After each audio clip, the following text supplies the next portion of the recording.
Hola. Hoy nos vamos a meter de lleno en las reglas finales del Colrex, el Reglamento Internacional para Prevenir Abordajes. Y sobre todo, vamos a ver cómo llevar eso a la práctica, ¿no? A lo que pasa de verdad en el puente de un buque.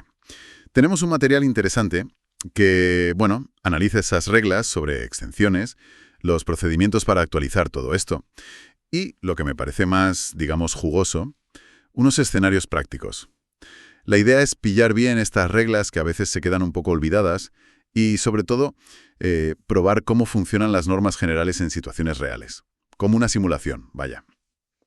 Entiendo que estas reglas finales, pues a veces se pasan un poco por alto, pero tienen su miga, ¿eh?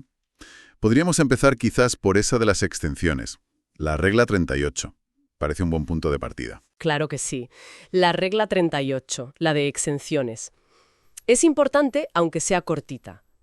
Básicamente, lo que viene a decir es que reconoce que, bueno, no todos los barcos pueden cumplir al 100% todas las especificaciones técnicas, sobre todo lo de las luces y las marcas. ¿Te refieres a barcos más viejos o...? Exacto. Piensa en buques muy antiguos, hechos antes de que entraran en vigor ciertas reglas, o barcos con diseños muy particulares, ¿sabes? Incluso algunos buques militares con necesidades específicas. Ahora, eso sí, esta flexibilidad no es barra libre, ¿eh? La condición principal, y esto es súper importante, es que cualquier exención que se dé no puede comprometer la seguridad de la navegación. O sea, si por permitir que un barco no cumpla algo se crea un riesgo, pues entonces no vale la exención. La seguridad es lo primero, siempre. Eso tiene toda la lógica. Claro, sería absurdo permitir algo que ponga en peligro justo lo que se intenta proteger. Pero, ¿en la práctica real es frecuente ver barcos operando así, con exenciones? Pues mira, la verdad es que no tanto como podrías pensar. La tendencia general, incluso para barcos que podrían acogerse a alguna exención, como muchos buques de guerra modernos, por ejemplo, Ajá. es cumplir con las normas del Colrex o con estándares muy parecidos. ¿Y por qué? Pues sobre todo para evitar líos, para evitar confusiones. En el mar, saber qué esperar del otro, la estandarización es fundamental para la seguridad. Claro. Si sabes qué significan las luces o las marcas de otro barco, tomar decisiones es mucho más fácil. Así que la mayoría prefiere seguir el estándar mundial. Entendido. La estandarización como una herramienta más de seguridad. Vale, o sea, tenemos exenciones, pero muy controladas. Y después de esto, siguiendo el reglamento, vienen unas reglas que suenan más... Bueno, más de papeleo, no. Las que dicen cómo se actualiza todo. Imagino que con lo rápido que va la tecnología naval, mantener el Colrex al día debe ser un trabajazo. Totalmente. Y ahí es donde entran las reglas 39 a 41. Son, digamos, el motor que permite que el Colrex se adapte y no se quede obsoleto. Detallan todo el proceso formal, cómo proponer cambios, cómo aprobarlos, cómo aplicarlos. Un proceso internacional, supongo. Exacto, coordinado por la OMI, la Organización Marítima Internacional. Y establecen también los plazos para que esos cambios entren en vigor en todos los países. Es un proceso meditado para asegurar que los cambios estén bien pensados y todo el mundo los conozca. Y estas reglas también se ocupan de los apéndices del Colrex, que son súper importantes. No son un simple añadido, contienen toda la letra pequeña técnica que hace que muchas reglas principales tengan sentido práctico. Ah, ¿cómo qué, por ejemplo? Pues mira, te dicen exactamente dónde tienen que ir las luces de navegación, qué características deben tener, intensidad, los sectores por donde se ven, también las especificaciones de los pitos, las campanas, y detallan también las señales visuales de socorro que se usan en todo el mundo. O sea que sin los apéndices, las reglas generales se quedarían un poco en el aire. Ahí es donde se concreta el cómo técnico. Eso es. Lo interesante de estas reglas, las 39 a 41 y los apéndices, es que hacen que el Colrex sea pues como un documento vivo. No es algo fijo que se escribió en 1972 y ya está. Es un sistema que se va adaptando, se adapta a los avances tecnológicos, piensa en cosas como el AIS, el sistema de identificación automática, que hubo que regularlo, a nuevas formas de navegar, a lo que se aprende de los accidentes.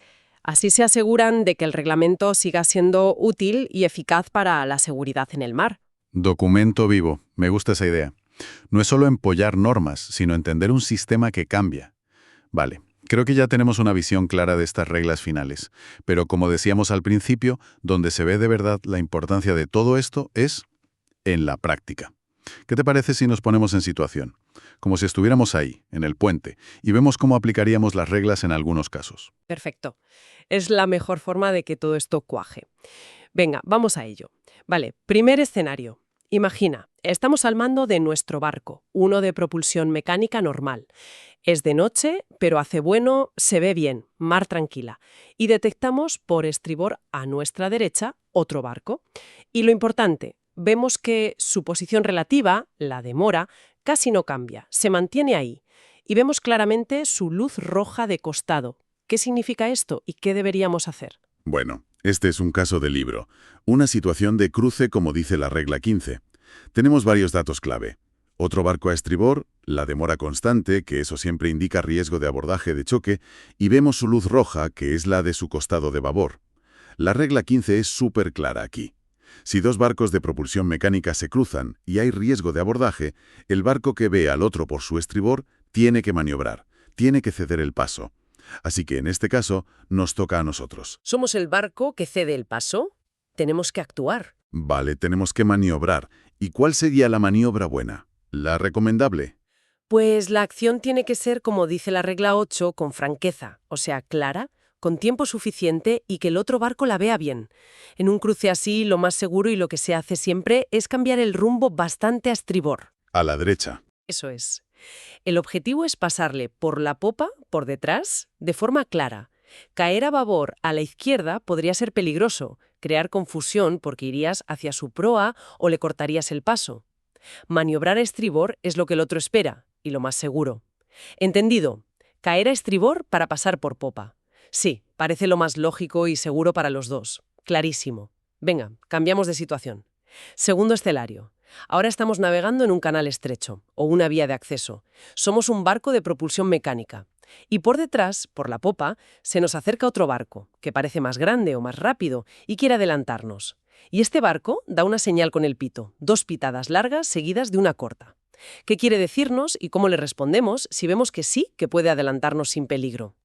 Aquí aplicamos sobre todo la regla 9, la de canales estrechos, y la 34, la de las señales de maniobra. Esa señal acústica, 2 largas y una corta, sonarían como un ta, ta, ta. Tiene un significado súper específico en el Colrex. Quiero adelantarte por tu banda de estribor. O sea, por nuestra derecha. Exacto. El barco que viene detrás nos dice su intención y de alguna manera nos pide permiso para hacerlo por ese lado. Entonces, si nosotros, que somos el barco alcanzado, miramos la situación, el espacio que hay, si vienen otros barcos, cómo podemos maniobrar nosotros, y pensamos que sí, que es seguro que nos adelante por estribor, pues tenemos que indicárselo, tenemos que dar la señal de conformidad. ¿Y cuál es esa señal? Pues según la regla 34 es una secuencia también muy particular. Una pitada larga, una corta, una larga y una corta, tatí, tatí.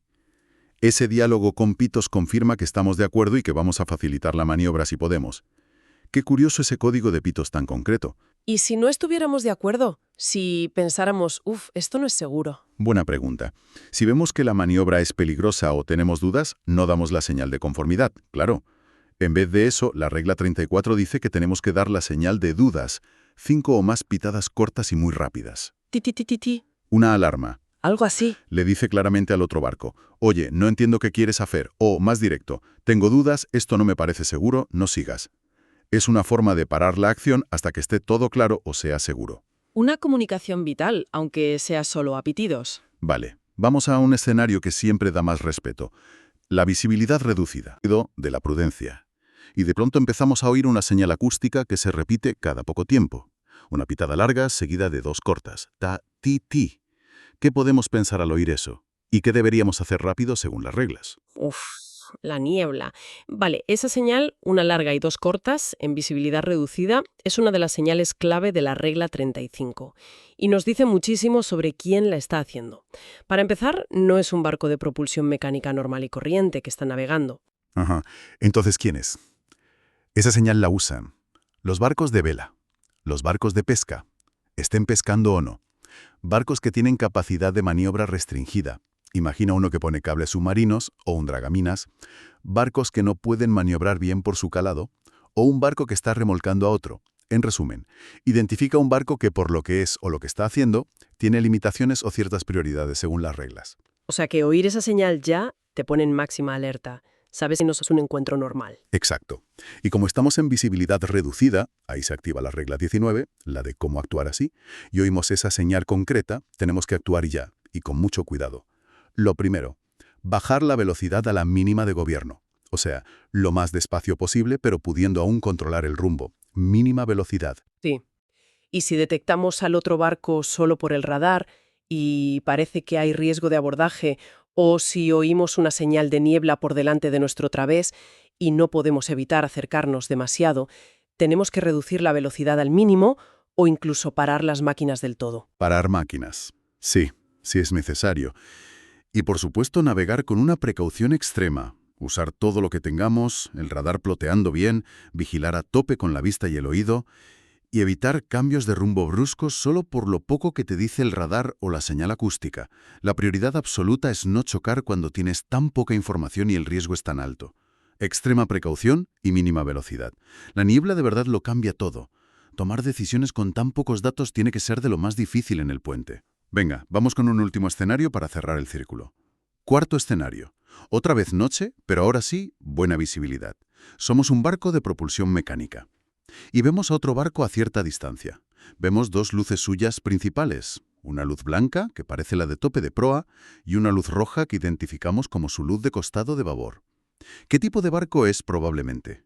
¿Qué situación tenemos? ¿Y quién maniobra aquí? Analizando las luces. La luz de tope blanca, delante, junto con una luz de costado, la roja en este caso. Es la configuración típica de un barco de propulsión mecánica navegando. Podría tener una segunda luz de tope más alta si midiera más de 50 metros, pero solo con ver una de tope y una de costado, ya lo identificamos. Propulsión mecánica. La situación de encuentro es, otra vez, una situación de cruce. Estamos viendo su costado de babor, porque vemos su luz roja. Y aquí está el punto clave que lo hace diferente del primer escenario que vimos. Ajá. ¿Cuál es la diferencia clave? Para saber quién cede el paso. La diferencia está en por qué lado nuestro está el otro barco. En el primer escenario, el otro barco estaba por nuestro estribor y por eso veíamos su luz roja, que es la de su babor. En este cuarto escenario, nosotros vemos la luz roja del otro barco. Eso significa que estamos viendo su costado de babor. Por lo tanto, el otro barco está por nuestra banda de babor, por nuestra izquierda. Y según la regla 15, en un cruce entre dos barcos de propulsión mecánica, el que tiene al otro por su estribor es el que tiene que ceder el paso. Como nosotros tenemos al otro barco por nuestro babor, somos el barco que sigue a rumbo. Ajá. O sea que nosotros mantenemos rumbo y velocidad. Exacto. Debemos mantener nuestro rumbo y velocidad. Es el otro barco, el que nos ve a nosotros por su estribor y debería estar viendo nuestra luz verde, el que tiene la obligación de maniobrar para evitar el choque y pasar claro de nosotros. Qué distinción tan importante. La misma forma de cruce, pero viste desde el otro barco y cambian las responsabilidades según la regla. Ver la roja del otro significa que está a nuestro babor y él maniobra. Ver la verde del otro significa que está a nuestro estribor y maniobras tú.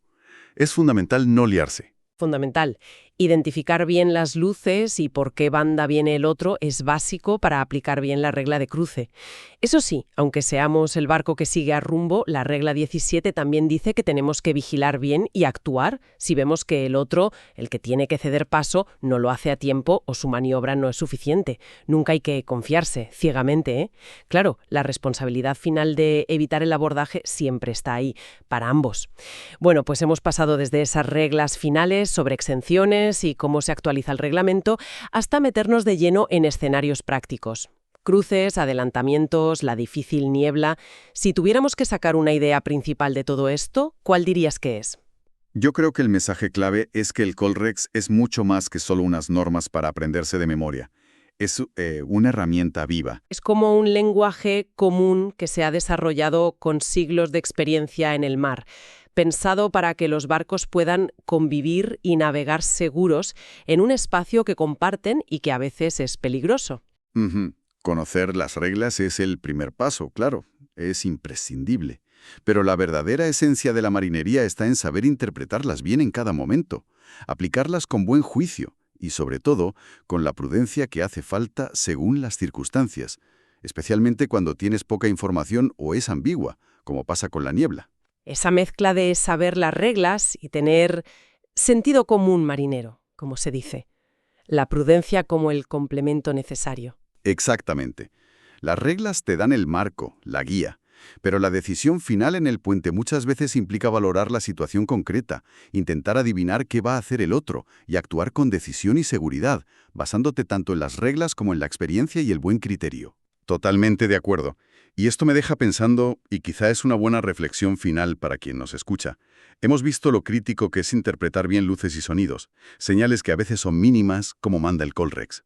Si miramos al puente de mando de hoy, con toda la tecnología que hay, ¿qué otros elementos, quizá ya no tan sensoriales, se están volviendo igual de indispensables para complementar estas reglas básicas y mejorar esa conciencia de lo que te rodea, sobre todo en condiciones malas? Pensemos en el radar avanzado, el AIS que mencionabas, las cartas electrónicas, el ECDIS. ¿Cómo crees que conviven estas tecnologías con los principios de siempre del Colrex? Ahí queda esa reflexión. Ha sido un análisis muy interesante de estas reglas y cómo se aplican. Gracias por guiarnos en esta exploración. Hasta la próxima.